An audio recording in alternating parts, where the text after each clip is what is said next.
আজকে 31 ডিসেম্বর, তো আজকে ময়ের জন্মদিন, তাই একটু গিয়েছিলাম কেক আনতে।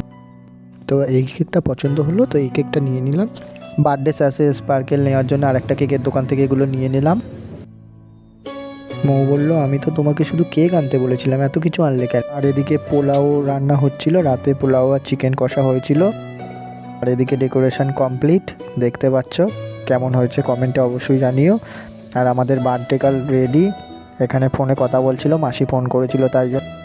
তারপরে একটু ফটোশ্যুট করে আর একটু রিলস বানিয়ে তারপরে কেক কাটা শুরু হয়ে গেল। দেখতে পাচ্ছ পুচু কোলে বসে আছে, পুচু আর ওর মা কেক কাটছে। ও বলছিল এসব কিছু করার দরকার নেই, এখন পুচু হয়ে গেছে, শুধু পুচুর জন্মদিনই সেলিব্রেট করা হবে। আমি জোর করেই রীতিমতো জন্মদিনটা সেলিব্রেট করলাম। তো তোমরা একটা লাইক করে দিও, কমেন্টে জানিও কেমন হয়েছে। টাটা।